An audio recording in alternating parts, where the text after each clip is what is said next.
尊敬的面粉们好，今天你们淘底了吗？恭喜一下，打开了点赞、订阅、小铃铛，长期以来及时收看面具人的观众朋友们啊，这几天应该是在暗爽吧？看到别人亏钱了，你没亏，心里面是不是想起来还有点小激动？这几天整个市场行情不太好，虽说呢很难让大家赚到钱，但是在这大跌行情之下，面具人还是能让你们别瞎抄底儿，是吧？避免风险，对不对？我精准的看空市场，让大家没有被套住嘛，对不对？那至于有些人看了我的大方向想去开空的，那是你自己的事儿。面具人我本身不提倡合约啊。好了，继续说正题。我在上个节目中说过了，比特币有可能奔着前低去。目前来看呢，越来越有这个迹象了。比特币现在只是在3万的附近，在那儿挣扎呢。我上期节目说过了，还会继续跌的啊。上一次节目我节目播出之前应该是3万3、3万4，对不对？可是呢，在我节目看空了以后，比特币就从3万3、3万4一路下跌到了2万多。而 Luna 呢，也正如我在会员群警告的一样，真的跳水了。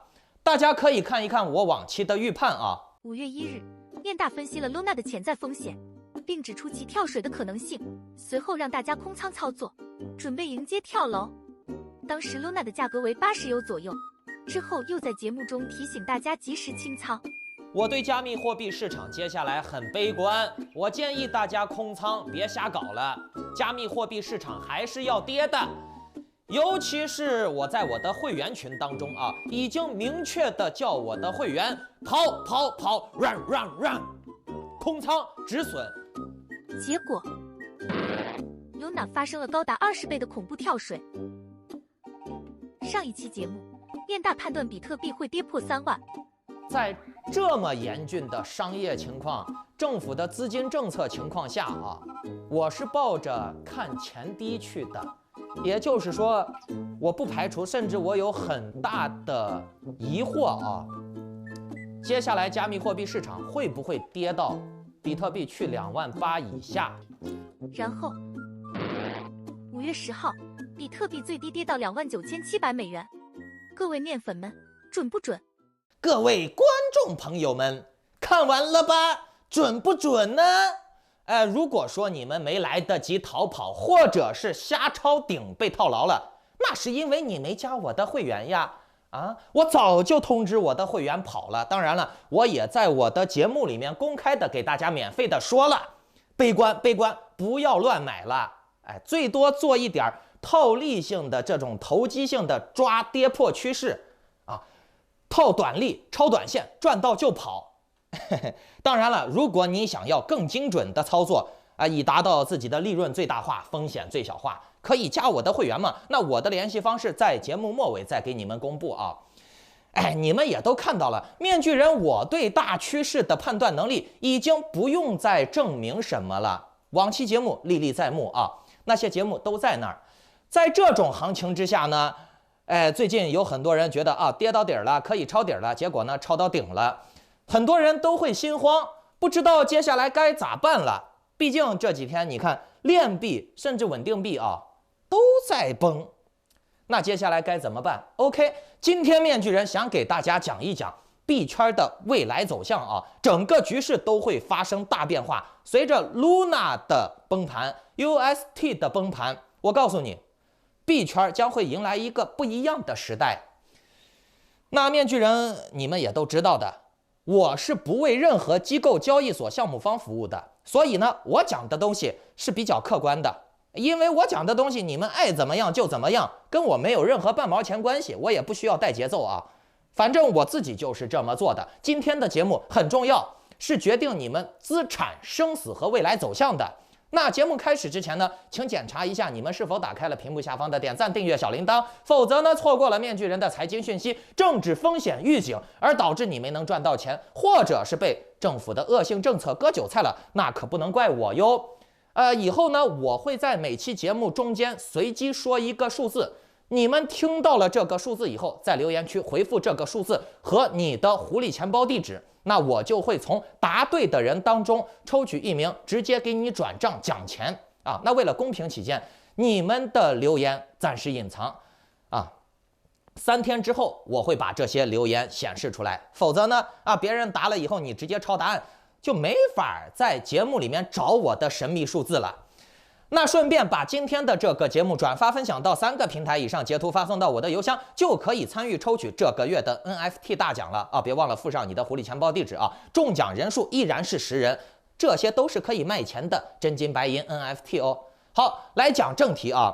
你们看，Luna 仅仅用了2天左右的时间，就从70、80块钱跌到了现在可能只有1、2块钱，甚至呢，快归零了。跌幅达到了几十倍了啊！那它的这个跌幅真的是太吓人了。我告诉你，昨天还在30多块钱，今天就变成了1块多钱了。很多人昨天还听了某些博主的瞎鸡巴建议，去在那瞎鸡巴抄底儿，结果呢，把自己的蛋都快抄没了。其实不仅是 Luna 跌啊，就连它的稳定币也不稳定了。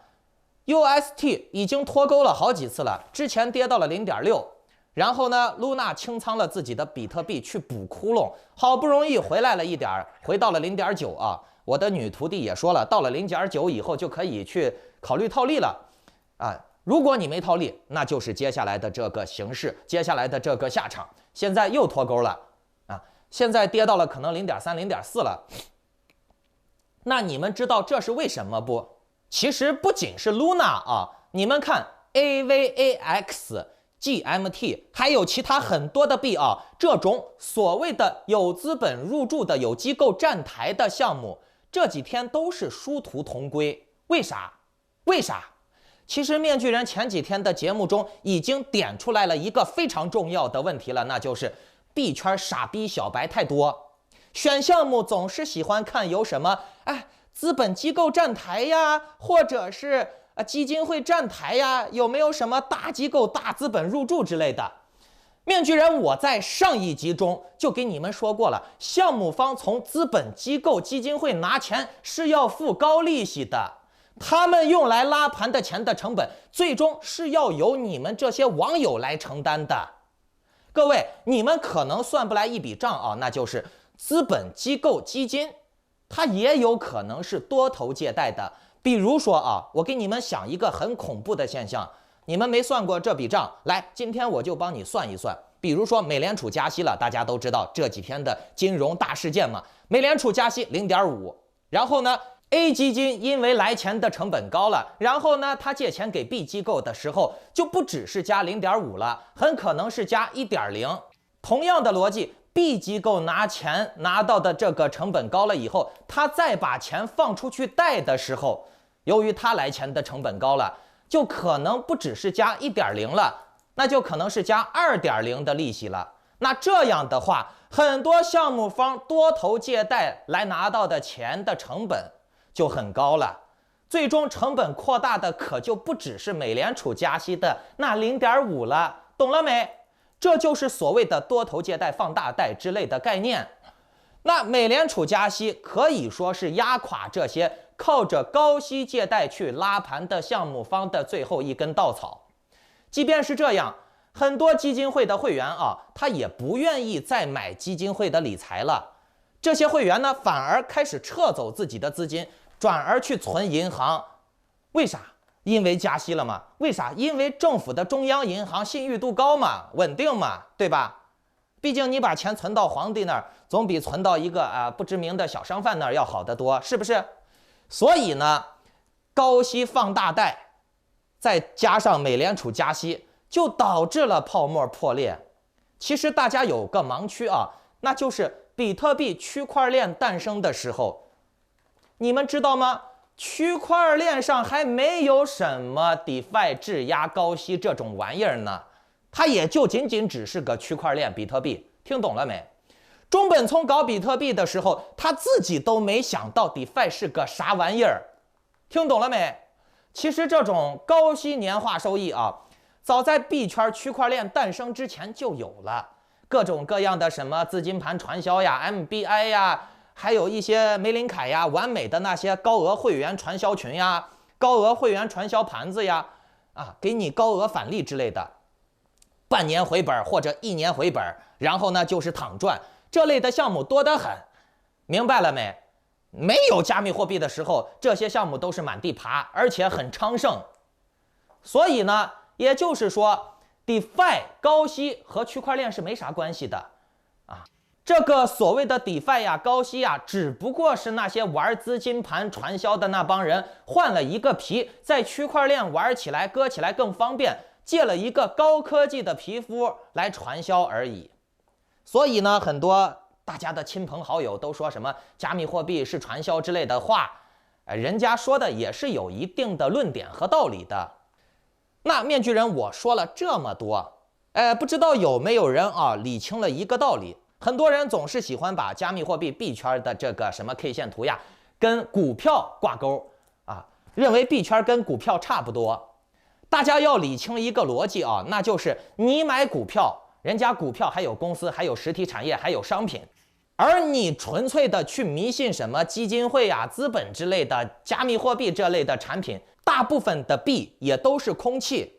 除了以太坊和比特币以太坊和比特币还跟那些空气币不太一样，那就是比特币、以太坊它都是以电费显卡为锚的，挖以太坊、挖比特币都是至少要付显卡电费的成本的，这些币至少有一个成本范围，而其他的币呢，它就真的是空气了，什么都没有，纯粹的借钱倒钱，钱倒钱，资本在，利息在，就能维持币价，资本撤了，币也就死了。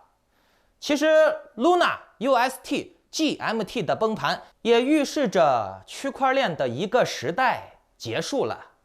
各位，你们仔细观察，那就是 Luna、UST、GMT 分别代表了3大板块：链币、稳定币和项目币。然而，它们的结果就是都挂掉了，都死了，都崩了。为啥呢？为啥呢？各位，你们来告诉我为啥？来，给你们5秒钟思考一下，为啥？为啥？来，我告诉你，庞氏资金盘，懂了没？这些项目他们是没有任何所谓的价值呀、产能呀、劳动力呀、商品之类的甚至连服务都没有，就是靠着钱倒钱、资金盘来维持着。你还不爽了割肉了，开心不？想握手？转过来，转过来，握个手，握手，握手，别咬我，握手，握手。他今天有些激动我刚说哪儿了？庞氏资金盘，钱倒钱。其实现在我讲了这么多，你们迷信来迷信去的，仔细想想，这些机构资本，他们凭啥拿钱在这拉盘？凭啥拿钱在那倒来倒去的？不就是为了把这个东西水涨船高了以后，成本拉大了以后，让你进场，进场完了以后呢，就把你割了。最后呢，你什么都没有落到，啥也没有，就是有一堆堆空气数字，有啥意义？面具人，我想说下跌的杀戮可能还没结束，而币圈的资金盘游戏可能已经结束了。大市场可能还会在相当长的一段时间内保持一个趋于稳定的低位。怎么了？我说低位不涨了，你不开心了？你说暴涨，面具人，我不认为加密货币市场有足够的暴涨动力，暴跌倒是可以。目前比特币的进量还不足以乐观呢。你别看昨天跌到了29000多，然后呢又涨到了31000多，可是呢它就涨不上去，它目前呢就在31000挣扎而且这个进量包括整个市场，没有什么好的利好。然后呢，这些韭菜因为这2天什么这个崩盘那个崩盘，Luna 崩盘 ，UST 崩盘，搞得现在已经是人心惶惶了。这个韭菜的恐慌还没有正式蔓延开呢，啊，而且加息现在才加了第2次，后面还有可能5次呀。所以呢，面具人我最近的操作呢，还是以26000、27000去看啊。然后呀，各个币呢，我不打算去把它往一个很大的利润区间去看了，我就是反手抓一下跌破整数位，然后呢，赚上一点点我就跑。21，面具人在这里啊，想要给大家说一个大实话，那就是以后币圈的生态会分为2个极端，一个呢是资金盘高膨胀派，另外一个呢是实业低膨胀派，以及苹果派啊，蛋糕派，开玩笑的。别激动，别激动，马上讲完了，讲完陪你跳舞啊。面具人，我接下来的投资打算是，比特币不回38000，我还是会把主要的资金放在 War India 和接下来的我筛选的那些实业项目。如果你们想要更及时的币的操作点位，就像这段时间我带我的会员都逃顶了，而且呢，做一些小投机啊，做一些早期入场项目的稳定盈利，包括参与我接下来的革命性项目的那种第一次入场机会的，以达到风险最低、利润最高，那就请下载 Line 或者 Telegram 搜索添加 ID Maskman118 办理会员入群手续。